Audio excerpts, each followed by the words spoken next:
And we're live. Let me put this on Twitter.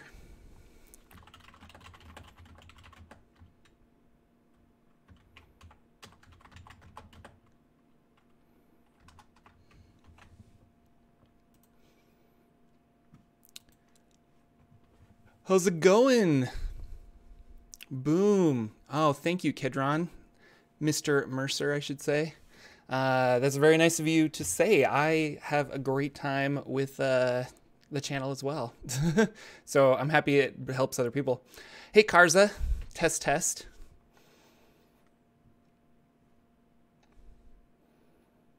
Yeah.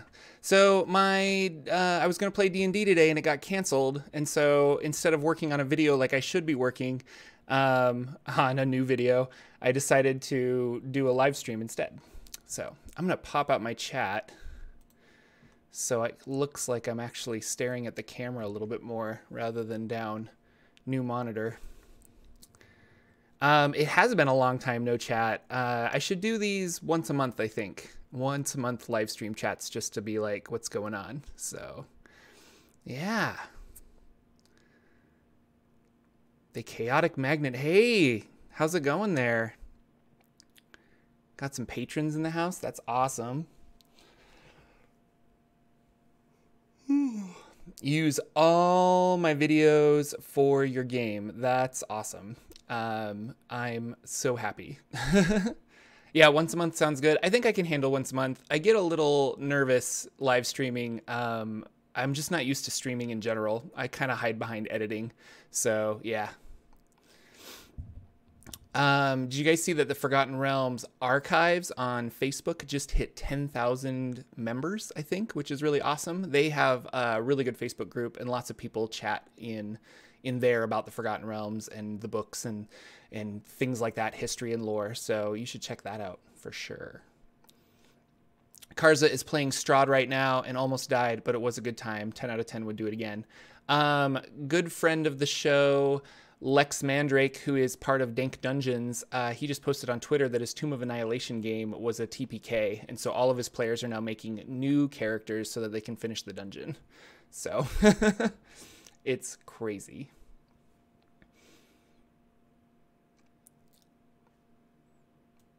Yeah, got a few people watching. This is really cool. Well, I didn't really have anything planned. Do you have any questions? We could talk about Kids on Bikes. We can talk about Dungeons, Dragons, DCC. So, have you seen the D&D Magic Item cards? If so, what do you think of them? Magic Item cards. I haven't. Do you have a link for that? Is it Xris or Xris? Do you have a link to that? And I don't know if you guys can put links in here. I'm not sure. Unless you have to be a moderator or something. But no, I haven't heard of them. D&D Magic Item cards. Is that from the Deck of Many Things? Magic Item deck? $30? Is that what the one we're thinking about? From Dungeons and Dragons? I don't know. Gale Force 9. Okay, yeah.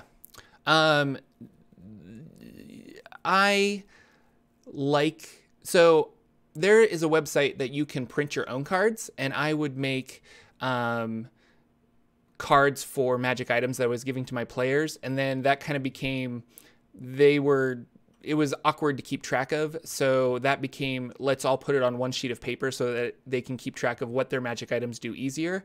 And so in the future, I stopped handing those out because it was easier to just do like, here's what it is and here's the new sheet of paper, so that they don't have little cards attached to their character sheet that they can lose really easy. Yeah, so that's about it.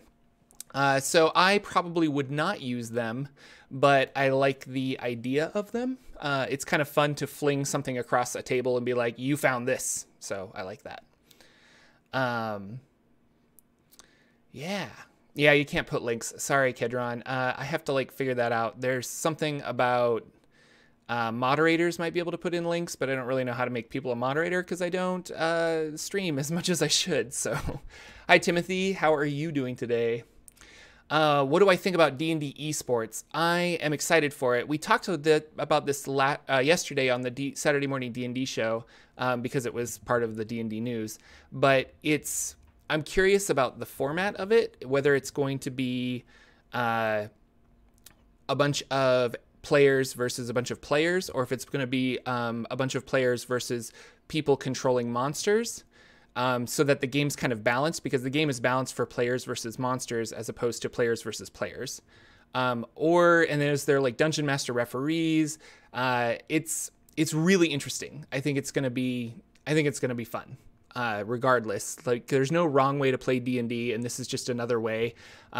Wizards of the Coast is trying to capitalize on that competitive nature of streaming with MOBAs and Fortnite and things like that is kind of what it feels like. But I think D&D esports is going to be cool. And Tia Zimmer is one of the casters, and she's a really cool person. So I'm excited for her, and all of the people from Encounter Roleplay are really awesome. So I think it'll just be super fun. Yeah. Ian just ran Fandelver yesterday, and it was chaotic. What about it was chaotic? Was it just like too much to handle, or was it just a crazy game that happened?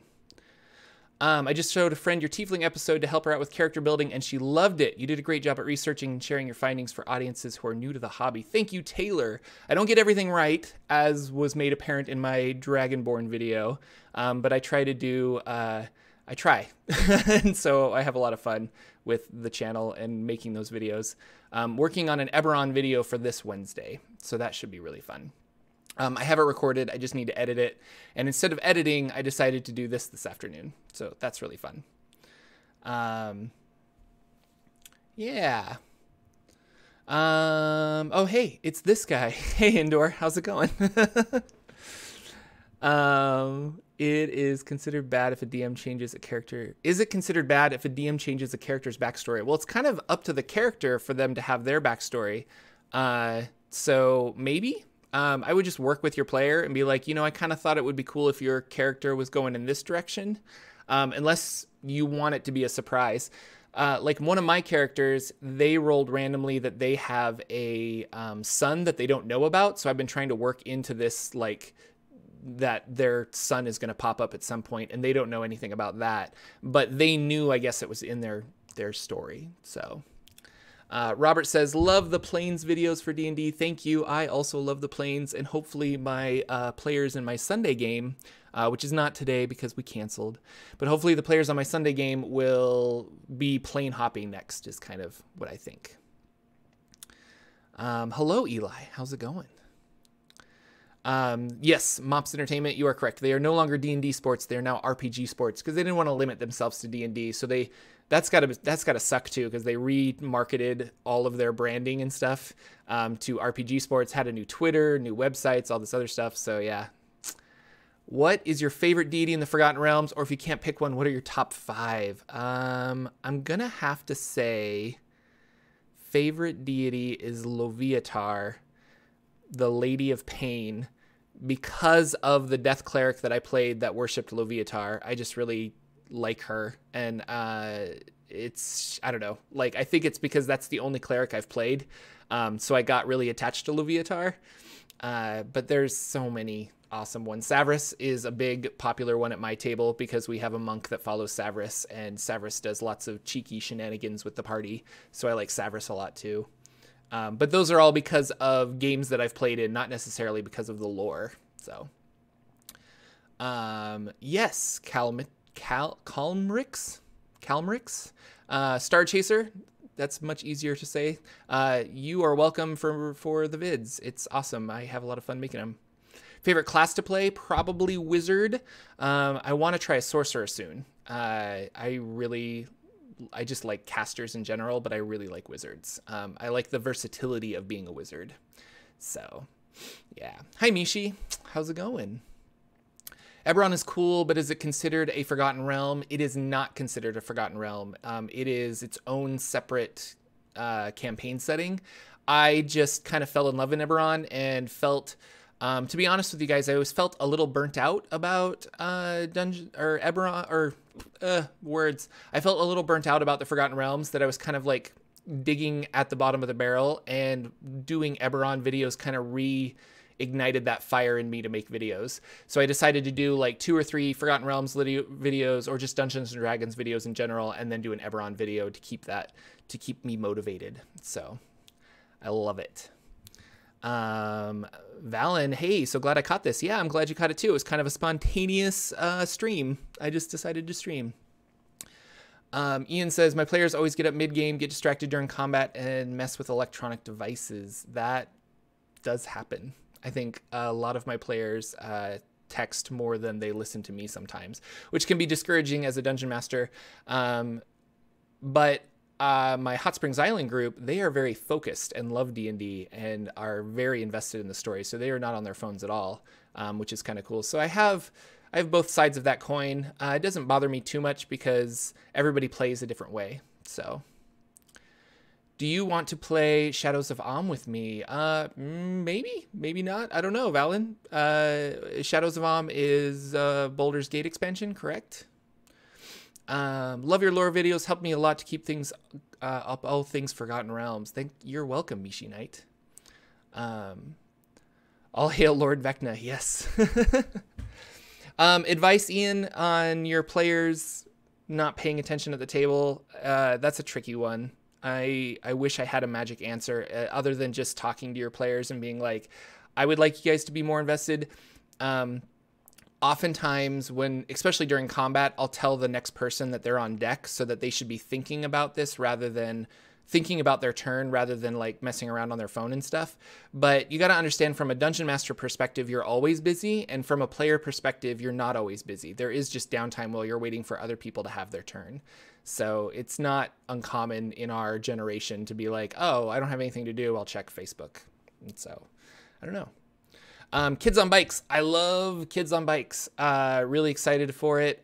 So I released this to my patrons, but it's a 2.5-hour game that we played of Kids on Bikes. It was actually like 3.5 hours, but I edited it down so that it is more digestible, and I hope you guys enjoy it. And so I think either Wednesday, which is my birthday, or Thursday, I'm going to, because I don't know if I want to release 2 videos on Wednesday, so maybe Thursday or Friday I will release Kids on Bikes.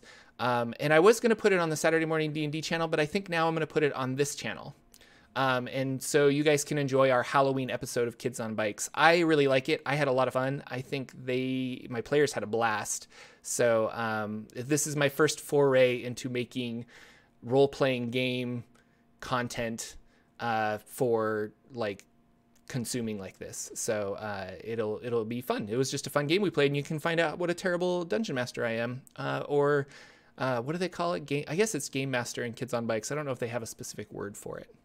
So, whoa, I scrolled too far. PB Plays Inside. Yeah, I loved, from the one shot that we played with you. That was really fun. I DM for a group of ladies who are newish to D&D while they drink. Your videos are very educational for them. They like the stuff that you make. Well, that's awesome, Timothy. I'm really excited.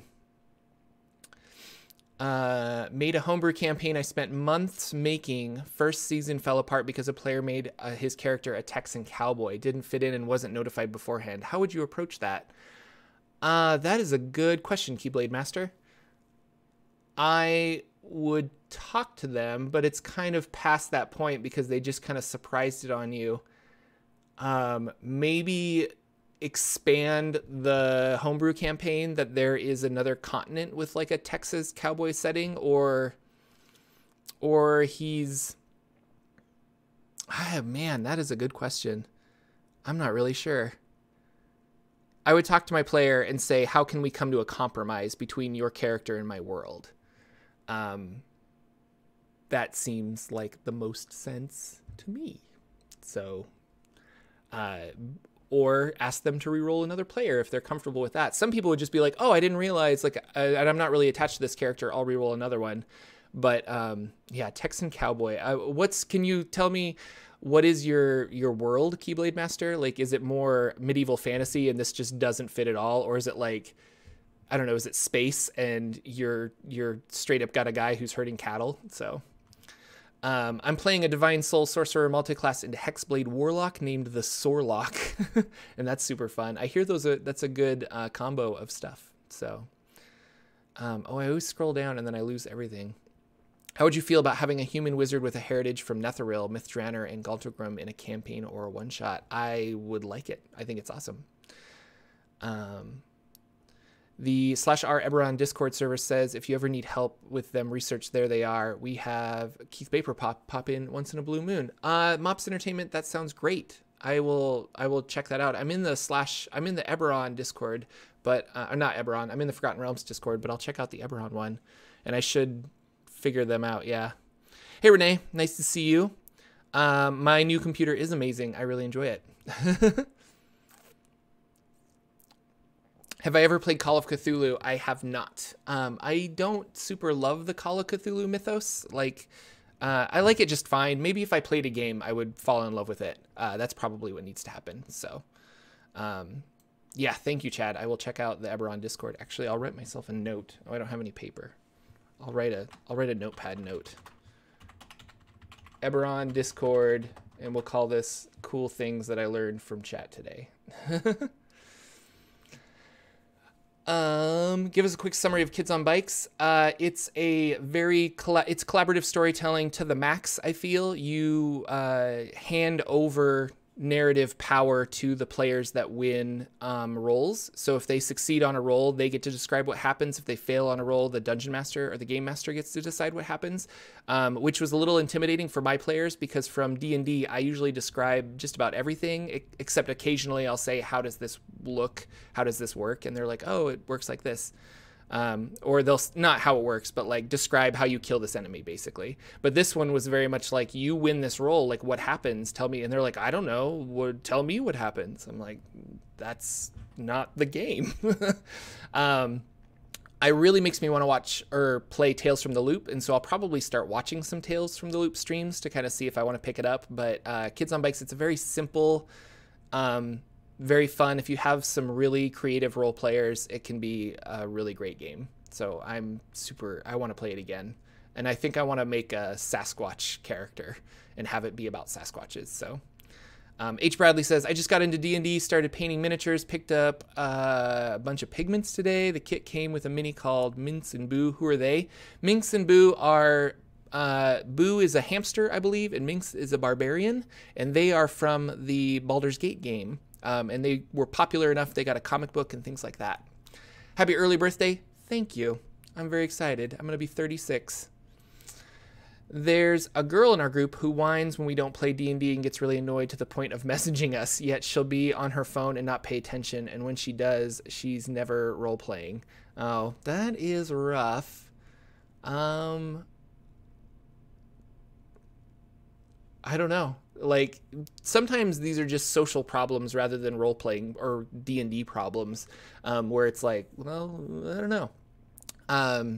I wish I had a better answer for you other than just talk to her and be like, we want you to focus. Asking her to role-play better is not a good decision because some people are just not good at it and they role-play the level they feel comfortable.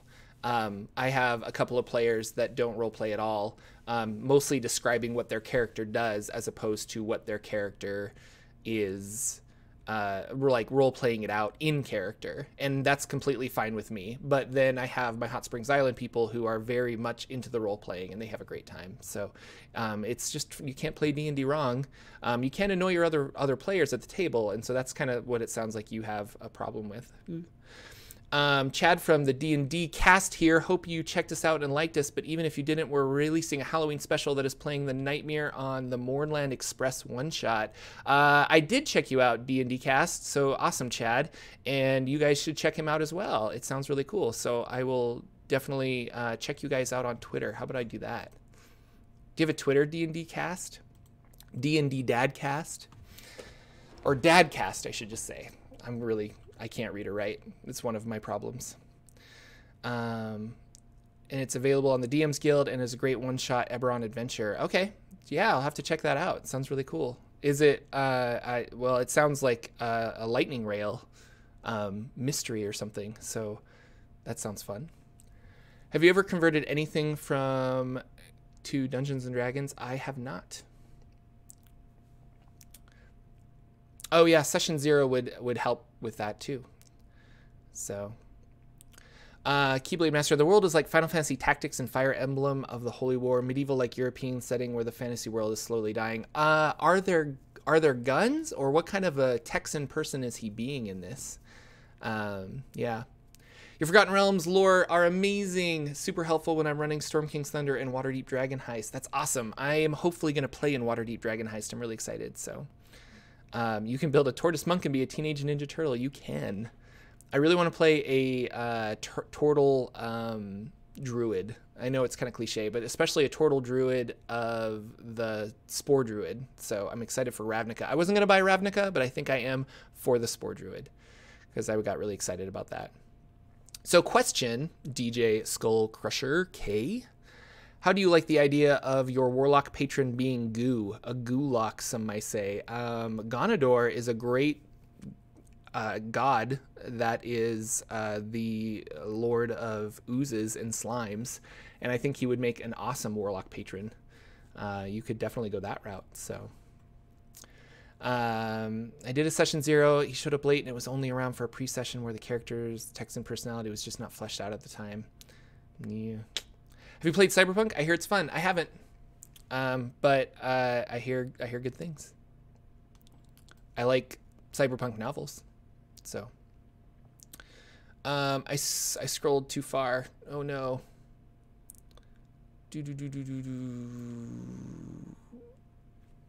I use a homebrew campaign that I call Forgotten Realm Tweaked. It is a little too much to put in chat, but I can put it in the comments. Okay, sure thing. That's how the Forgotten Realms works, I feel, is that you tweak it and make it your own. So,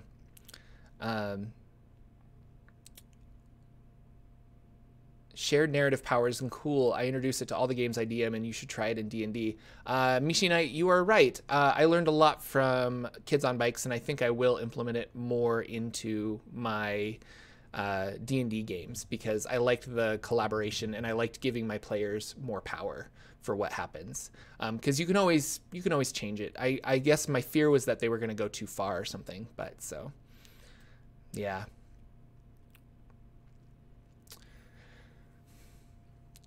Fighter Warlock or a Fighter Paladin multi-class. I love Fighter Warlocks, and before the Hexblade came out, I was desperately trying to make a Fighter Warlock work in a certain situation. Because I like spellcasters, but like fighters that have spells, I guess. So I really like the Bard and especially College of Swords. I really like Fighter Warlock combos. I want to like the Eldritch Knight more than I do, but I kind of like the Eldritch Knight. So I like, yeah, Fighter Paladins are cool. Or not Fighter Paladins, but Fighter Warlocks. A Fighter Paladin could be interesting. I also got a new job that left me little time to DM since then. Ooh. Thank you for the great vids. Have you ever played Vampire? I haven't, but I've read the book, Justin Brown, and I think it's cool. I like the system, and I would like to play a game of Vampire, but I don't want to run a game of Vampire. So it's kind of one of those things, if I can convince one of my friends to run it for me, I would definitely play in a game of Vampire. It sounds fun. Dadcast1 is our Twitter handle. Awesome, Dadcast1. I'm going to look you up right now.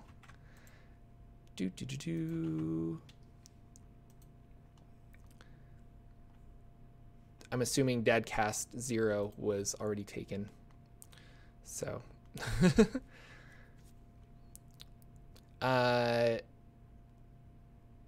Your group is doing Curse of Strahd and it's been fun as hell. That's great.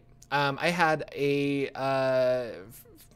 fan of the show send me Curse of Strahd. He was just like, what books do you not have? And I was like, I don't have Curse of Strahd at the time. And he's like, I'm mailing it to you. And I was like, that's awesome. Thank you. And so it showed up and I really want to run it. I want Wizards to release, well, I guess they do with Adventure League. I should just run some more Adventure League things because I need more one-shots from them. So Lex Mandrake, I hope you're having a great day too. I am having an awesome day. I had to do, so I'm in a production of the Rocky Horror Show in a local theater here. And so we do midnight shows on Saturday. So I did an 8 p.m. show and then we did a midnight show. And I got home about like 2:30 and I was all jazzed because I finished a show. So I was like drinking beer and playing No Man's Sky and just kind of like trying to unwind, and went to bed around 3:30. Woke up at 7 because my pets were hungry, so I fed my pets. And then I decided to record an episode of Forgotten Realms Explained, or Eberron Explained rather, because it's going to be an Eberron video. And then I just went back to sleep and woke up around noon, and I'm very like hazy right now. So I am having a great day, but it's been like, yeah. Have fun playing Dragon Heist? I hope so. One of my Hot Springs Island players really wants to run Dragon Heist, so it's kind of we're in a waiting pattern to see if we can do that. So I let him make guns with the ruling. Basically, he had to make it, and it was a very clockwork, so he wasn't a modern weapon. The character was Cowboy Bounty Hunter with a reason to be. It sounds like you're making it work, which is really cool for your player. And I would just kind of continue with that. I think you're doing good. Thoughts on Season 8 Adventure League rule changes? I have thoughts on those. I don't think I like it. I don't know. On the one hand, it's really cool that you can use points to buy magic items, but you kind of could already do that before. Like, you could use downtime and money to buy magic items that you wanted for your player. Like, I could have gotten a Cloak of Elven Kind, which is what I was pushing for my level 5 bard. I also like the fact that players can't just sit down, roll randomly, grab a magic item, and then never come back, kind of a thing. Like, you have to spend points to get these magic items. It's kind of cool. I think you level way too quickly in Season 8. Everybody likes leveling, but I think you level too quickly for the situation. Come November, I'm going to go back and actually play in Season 8, and I will have a better understanding of it then. So, yes, Karza, Gish. I really like Gish characters. They're super fun. I scrolled too far again, guys. It's like the wheel on my mouse jumps it all the way down to the bottom. Blade lock is the best lock. Chance says, hey, Jordan, have you ever considered making videos on Planescape? Follow-up, do you have a favorite plane of the multiverse? I think it's... so I have considered making Planescape videos. It's a possibility is really what it comes down to. So, yeah. Felix, you doing okay out there? So, it's a possibility, and we'll see. I can really get one video out a week consistently, and I want to do so much more. But yeah. So, favorite plane, I'm trying to think of the one. I think it's Limbo. Not Limbo. Is it Limbo? Limbo D&D plane. What am I thinking of? No, that's the ever-changing chaos of Limbo. Now I'm going to look up the planes of existence.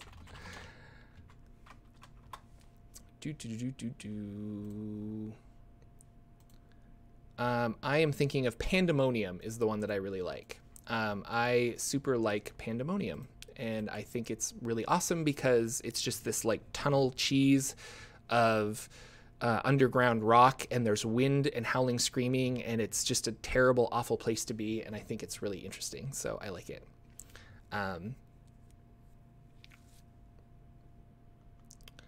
Have I ever played any of the Adventure League seasons? If yes, what's your fave? I've played, so I was in Adventure League Season 7. I played that, but I didn't play any of the Adventure League adventures that they wrote. We went through some Tales of the Yawning Portal stuff. Ooh, I'm shaking my camera because my whole monitor is shaking. Careful, Jordan, careful.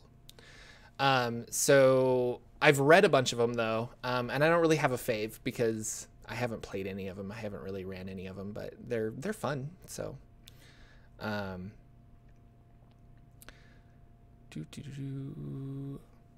how Halloween is an all-year thing for me, says The Forsaken. That is true. Who do I play in Rocky Horror? So I've been in Rocky Horror 3 times now.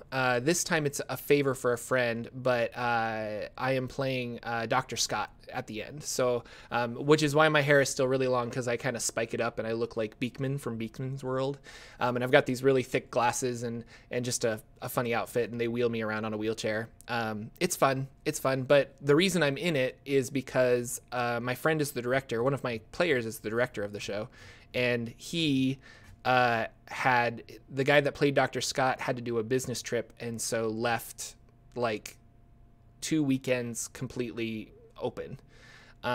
And they needed somebody to fill in. And since I had played Dr. Scott in the past, they asked me to do it, and he's my friend, so I said yes. I didn't really want to do it, but now that we're kind of coming to the end of the shows, next weekend is the closing weekend, and I only have to do one more show. I've been having a lot of fun. It's good. I'm an actor, but I don't like musicals as much as I want to. So I end up playing, or I like comedies and straight shows and stuff.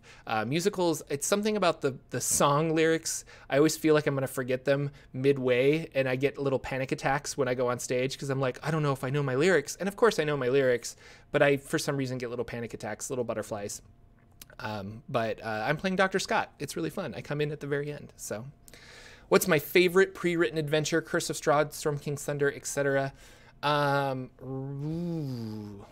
of the Abyss. If I had to choose between the bigger ones, Out of the Abyss, if I had to choose between like Tales of the Yawning Portal, it would probably be White Plume Mountain. Like if you just want to have a fun like 3 or 4 session D&D thing, go play White Plume Mountain. I really liked that one. But Out of the Abyss, I like the Abyss, or I like the Underdark a lot, and I liked the whole storyline with that and everything. I just thought it was really fun. So Out of the Abyss. Have you ever ran adventures from 1st or 2nd edition? If so, what was your favorite? I've never ran a 2nd edition adventure, but I played in 2nd edition for a little bit, and it was just a homebrew campaign, and it was fun. Yeah. Kitty, says Sally.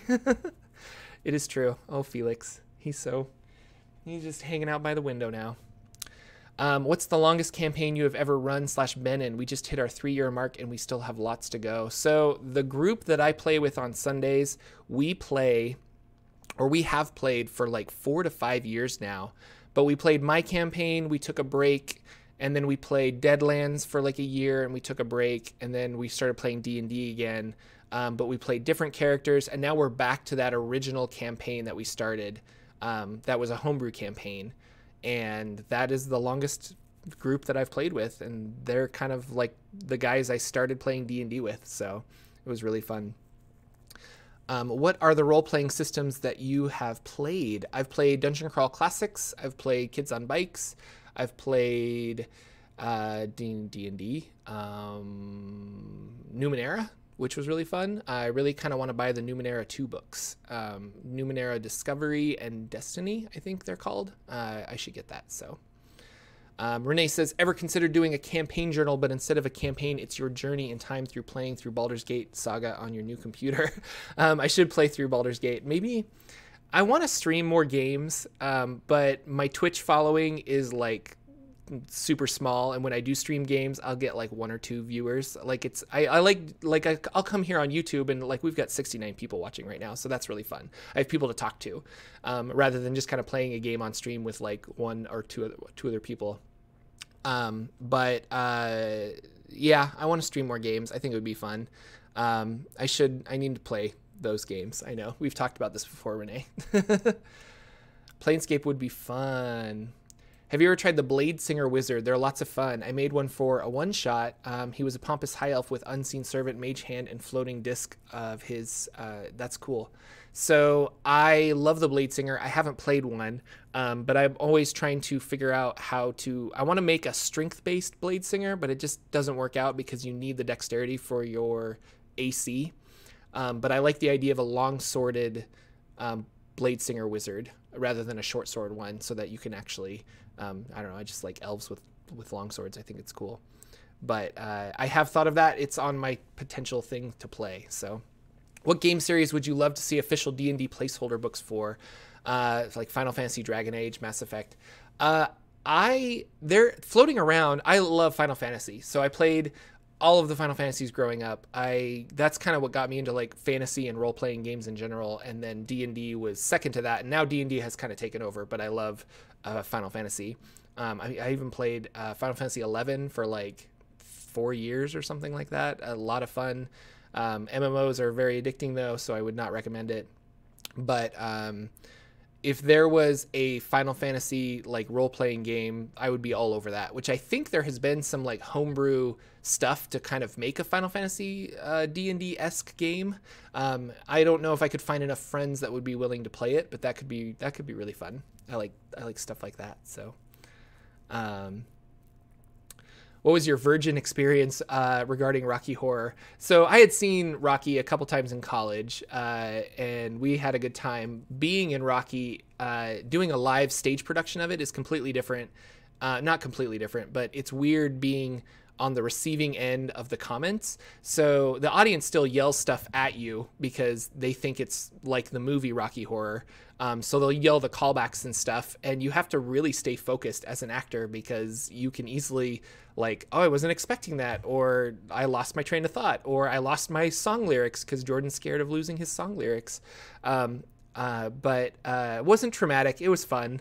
It definitely got me in shape though when I was playing Rocky, because so the first time I was in Rocky Horror, I was Rocky, and I dyed my hair blonde and got into like this crazy workout routine because I was so scared about being half naked on stage. I have since allowed the ravages of beer to take over my body, but at the time I was quite fit and it was nice. So question, what module would you recommend after Phandelver? Also, do familiars have low or dark vision as they are actually celestial, fiend, or fae? Or can we have a lore video? On Cormier? I do need to do a lore video on Cormier. It's on my list. I'm just kind of working through races and some other stuff right now, but yes, you're right. I would recommend Storm King's Thunder. I think that's a good segue from Phandelver because you're already kind of in that area, and there's like other looming threats now that you're bigger, and you can start at level 5, I think, in Storm King's Thunder. So I would recommend that, but really all of them are kind of designed to, well, maybe not Out of the Abyss, but or Curse of Strahd, I guess. You can make it work any way you want. I would say do Storm King's Thunder. I think that's a really good one. As familiars having lower dark vision, I think that's a rule you could make, but I don't believe they do. Like, they might be celestial, fiend, or fae, but they're still that creature. They're just like a fae version of it, so I don't think they get extra abilities past their natural beast abilities. But homebrew away, so... Vampire LARP is way more fun than tabletop. It would help you stretch your acting legs. You are probably right. So, oops, forgot to like. Thank you for liking this video. Thank you for sharing it with a friend. Thank you for all that other stuff. So, what's your favorite lore from anywhere? I like Greek mythology a lot. I like Norse mythology a lot. Have you guys read American Gods? Like, if you're a mythology nut, that's a great book. The TV series is really good too, but like that book is amazing. I love Neil Gaiman. Yeah, I enjoy stuff like that. Other mythologies, I'm drawing a blank on anything aside from Norse and... Oh, Egyptian mythology is really fun too. I don't know. I like mythology, which is one of the reasons that I started doing Forgotten Realms Explained, because it was a whole world to explore that I knew nothing about. And so that was just really fun to dive in, and all these gods and how the world was created and stuff like that. So it's been super fun. That was probably when I was first starting the channel, and I was most excited about it. I was doing these crazy videos, and I look back on those videos now and I think they're so bad. I just am like, ooh, but yeah, they're really fun. So I love lore. I should look at Dungeon World. You are right. I do like Dungeon World, Mishi Knight. And yeah, I I have flipped through that book, but I have not run it or played in it. But I hear good things about Dungeon World, and I liked what I read. Yes, Lex, please run more DCC for me, because I love you. That opened a gate for me. Like, I was just like, what is this game? Like, funnel system, this is so cool. And when I finally bought the book and read through it and actually getting to level 1, I was like, this is a really cool system. So I have ran Sailors on the Starless Sea for my group. And maybe that'll be the next podcast that I record, because after Sailors on the Starless Sea, I want to run a level 1 adventure, and then after that, I want to run a level 2 adventure, and I have them kind of mapped out which ones I want to run. It's just a matter of getting those people to play D&D with me, because our schedules are crazy. But maybe I'll record my next DCC session and put it up as a podcast, because I really like that system. Dungeon Crawl Classics is awesome.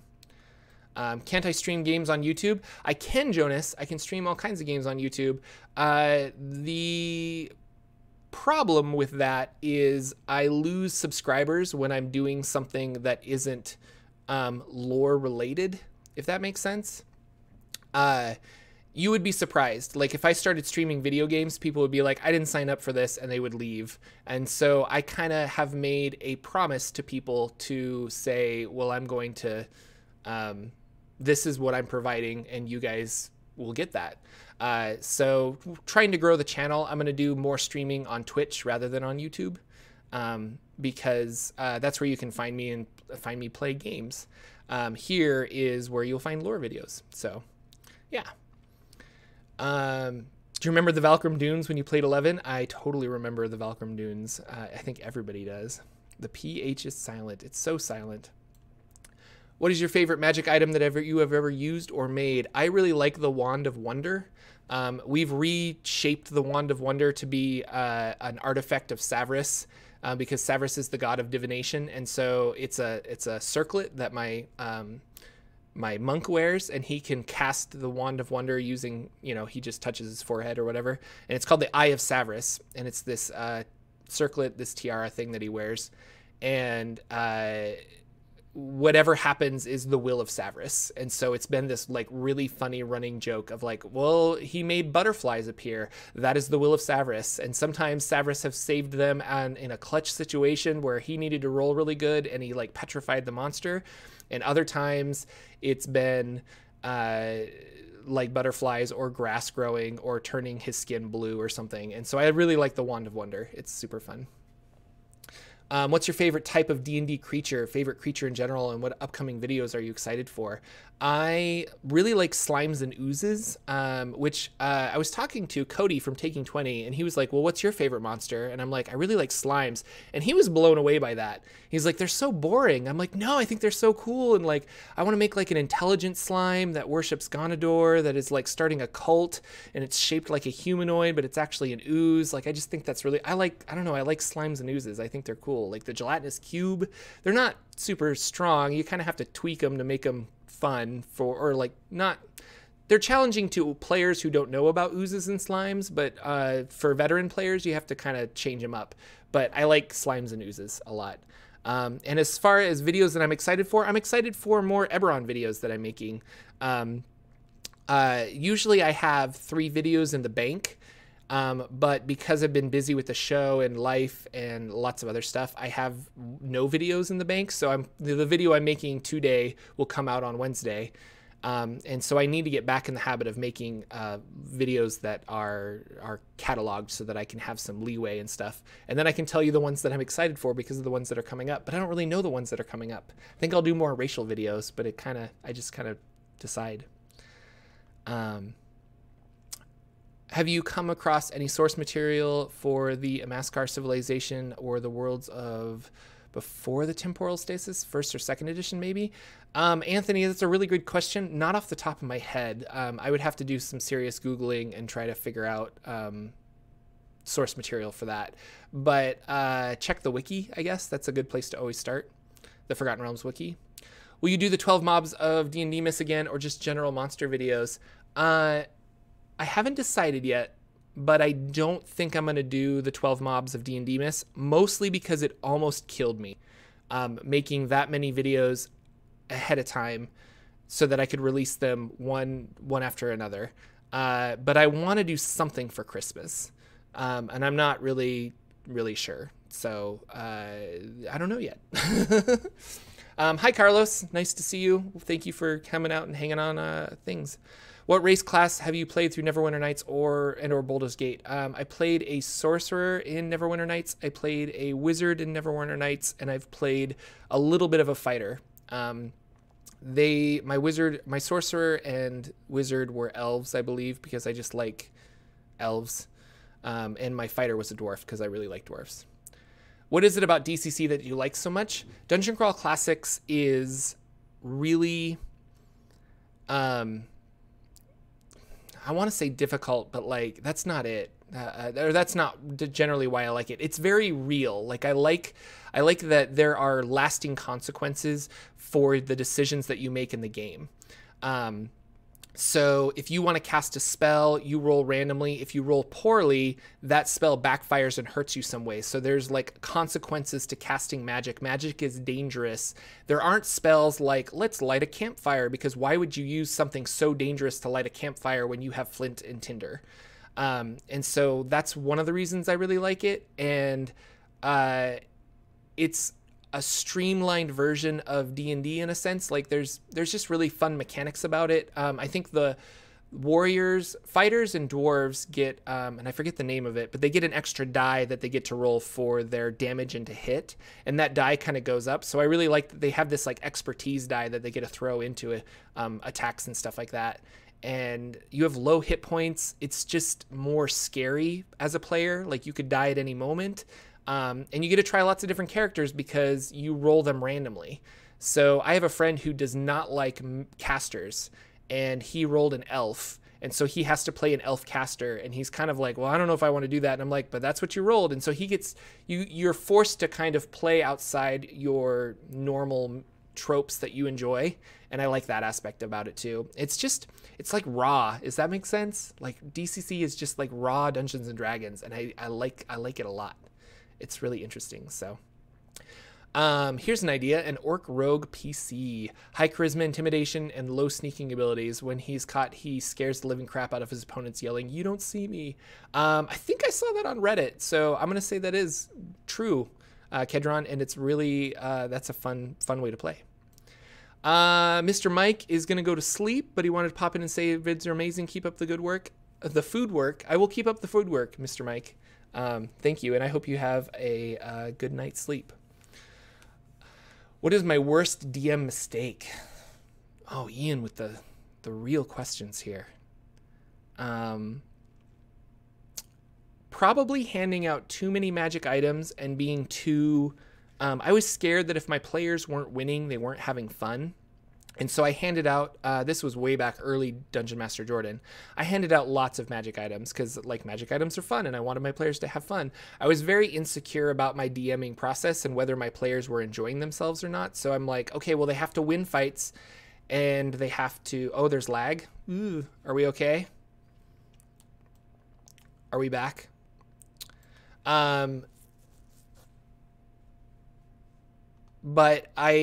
So my players have gotten used to winning and getting lots of toys to play with. And I think that's my biggest mistake is I've set up an expectation for them that now if I take that away, they will be like, oh, but like we got, plus one swords from this other guy and this guy just doesn't have anything. What's the point?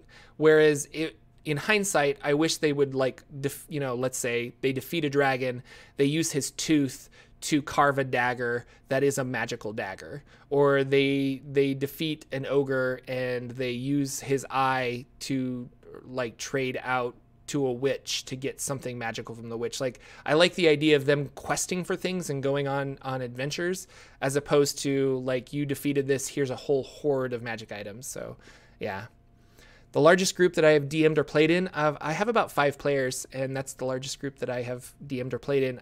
Sorry, not played in, because in Adventure League, we've been at tables with like 10 players. So, but that's not normal, and I think the max for Adventure League is 8, but they try to be accommodating, so.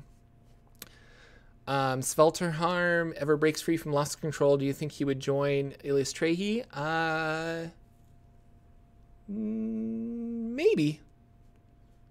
I don't know. That could be a fun campaign. Maybe you're trying to break the bonds that keep him in servitude. So, an ooze T1000 sounds terrifying. Yeah, sounds great. You summed it up perfectly.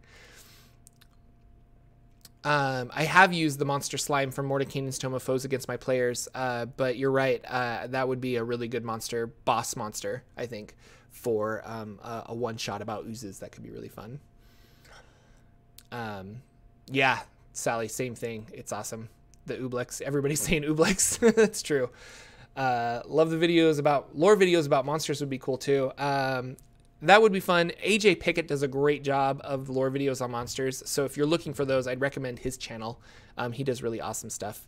So it's kind of like, I don't want to do the same thing as everybody else, but when we're talking about Dungeons and Dragons lore, we kind of always end up doing the same thing, but it's a different spin on it. Like, I think you guys like watching, the Forgotten Realms Explained channel for me and for other, like the way I present information, just like people who enjoy AJ's channel like the way he presents information, or Faerun History, who's knocked it out of the park with their last video. You should watch Faerun History's last video on Lolth.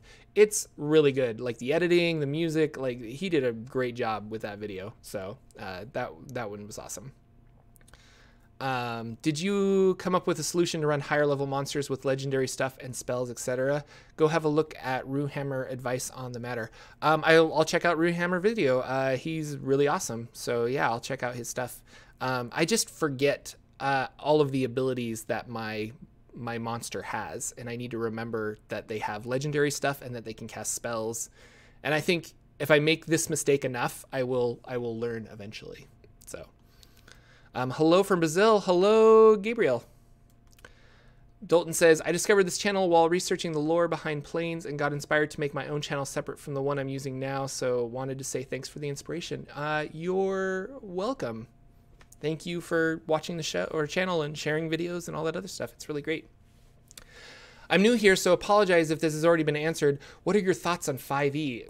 It hasn't been answered or hasn't been asked, Blue, but I love 5e. Like, I love Dungeons & Dragons. I played 2nd edition, I played 4th edition, and I played 5th edition, and 5th edition is by far my favorite that I have played so far, so I really enjoy it. A radiant soul lizard kobold monk that thinks he is a dragon. You flavor the radiant attacks to come out of their mouths. That sounds awesome. So I make a lot of characters. I do this at work. Shh, don't tell my boss. But when I'm at work and I get bored, I'll make a random D&D character. And I made a Yuan-Ti Beastmaster Ranger the other day that has a giant snake as his pet.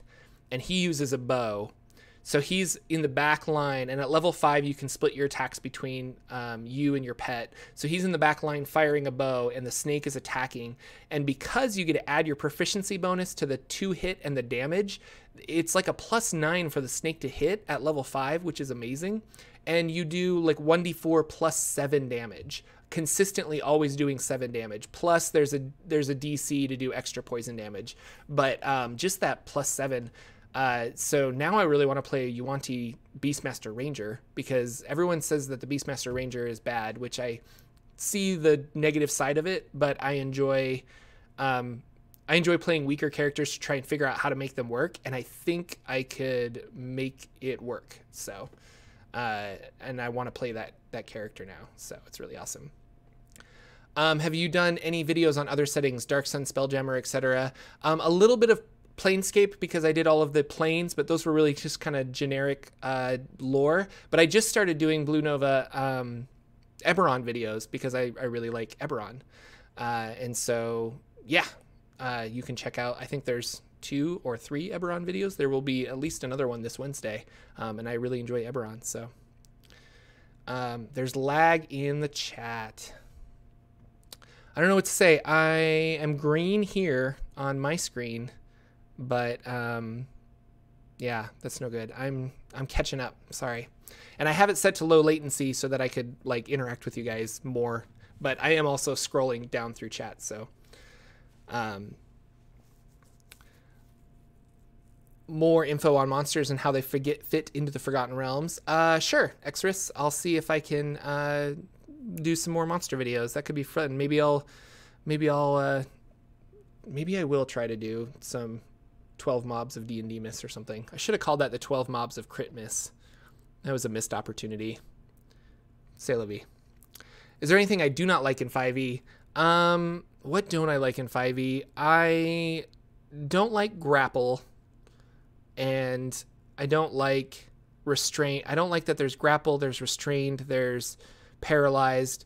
I understand the need for having all of the different, like, what's the word I'm looking for? Statuses, but they're so similar, and I get them confused. And like sometimes when you're grappled, this happens, but not when this happens. And you can, like, when you have somebody grappled, you can push them prone, and then you have advantage on your attacks, and they have disadvantage, but only if you push them prone. Conditions. Thank you. That's the word I'm looking for. Conditions. But yeah, I would say, like, just, I always have to look up grapple because I get confused by, like, it lowers your speed to 0, but I always feel like it should do more. And then players can make it do more by, like, pushing a character prone. Well, now they have 2 conditions. They have grappled and prone on them. So yeah, I kind of just, I think that would be something that I don't really care about. I wish there was a simpler system, that it was just like this happens and it's very clear and it's very simple. But we don't have that. So the revised Ranger, I feel, was a little bit overpowered Samsonite. Maybe I'm wrong. I haven't played it, but I listened to Board with Life Adventures, which is a D&D podcast, and they are using the revised Ranger in one of their Patreon podcasts. So I'm a patron of theirs. And he does a lot of, he's pretty powerful. So I think it was a step in the right direction. It just, like Unearthed Arcana, they kind of like, here's what we're thinking of, and then it always feels like they pull it back a little bit. And they never got that chance to pull it back because they never released it to the public in a book. So rolling lots of dice breaks the rhythm of the game. Do you prefer homebrew or adventure modules? They both have their place, Gabriel. I think I prefer homebrew because I like the players having more involvement in creating the world and stories and stuff. So homebrew, if I had to choose between the two. Is there anything lore or mechanical from 4th edition that you house roll into your 5th edition games? We do a lot of skill challenges in my games, which are from 4th edition. So I take that, Tyler. Like I do a lot of skill challenges in all of my games because I think it's a fun mechanic of saying you need to get 8 successes before 3 failures. And there's another podcast that I used to listen to called Critical Hit. Critical Role is obviously Critical Role. Critical Hit is a 4th edition Dungeons and Dragons podcast, and they kind of had custom rules for skill challenges that I stole those and used those for my skill challenges. So I really like those.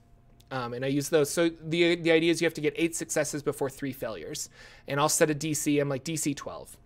Everybody knows the DC. And then they have to describe, like, the last one we did is they were running away from salamanders. And so I'm like, you're running away from salamanders. What do you want to do? I want to try and be stealthy. Okay, roll stealth. All right, you got a 14, you succeed. And then the next guy. And so everybody's rolling to their strength. So it's entirely possible to get 8 successes before 3 failures because you're rolling to your strengths. But it's real spooky when you say you get 3 failures and you lose. And I like that mechanic a lot. Thanks for the lore videos. I was just getting into the Forgotten Realms when I found your videos. They're extremely helpful in getting my hands on this large world. Keep up the good work. Thank you, John Kelly. Thank you so much. I really like that people get something out of the channel. So it's awesome. So I like making the videos, and I'm glad you guys are having a good time. I loved your race videos. Your content is always good. Hi from New Zealand, by the way. What is your favorite race and why? Blue Nova, hello from the United States. And I like dwarves, I think because of Lord of the Rings. And I like Lord of the Rings dwarfs, which are kind of what Forgotten Realms dwarfs are also based on. But they're little, like, stocky powerhouses. And like I said, if I could play a dwarf wizard, I think I would be the happiest I could be in a Dungeons and Dragons game, because wizard's my favorite class and I really like dwarves. So I want to play a dragon marked dwarf because they have plus intelligence. And so maybe this Eberron dragon marked dwarf will be my new favorite character if I ever get to play it. So we'll see. Has anyone tried running the Liar's Night Candy Corn Adventure League encounters? I have not. Hey, JT. Favorite class? Probably Wizard. Everyone else is saying their other ones. Yeah, Tyler, Critical Hit, they're on the Major Spoilers Network. They're really awesome, so you should definitely check them out. Rodrigo is the DM for Critical Hit, and he's an amazing dungeon master. He tells a really good story, and they tell a really good story with 4th edition. So all the people that like dislike 4th edition, this is one of the people say like it plays too much like a video game. You can't role play. You can't do this, but they do an excellent job role playing and utilizing 4th edition as part of their role playing. So to the haters, I say go watch Critical Hit. They're really cool, or listen to them. Nathan is in there, so hi Nathan, nice to see you. We couldn't play D&D today, so I decided to live stream. Yeah, Lord of the Ring dwarves are just fun. Tieflings are also really fun. So any chance on a Yuan-Ti video? I have a Yuan-Ti conquest paladin I'm about to play. You know what? It's on my list of potentials. Usually I'll be like, oh, this will be a great idea. Like a Yuan-Ti video sounds like a great idea. And I'll Google and I'll search a bunch of stuff on it, and I can't really find anything interesting about it. Like maybe I can do like a 2 or 3 minute video, and I try to keep my videos at like 5 or 6 minutes. So we'll see. Like I like the idea of a Yuan-Ti video. It's on my list, but we'll see what I find. So I love how gruff dwarves are. Yeah.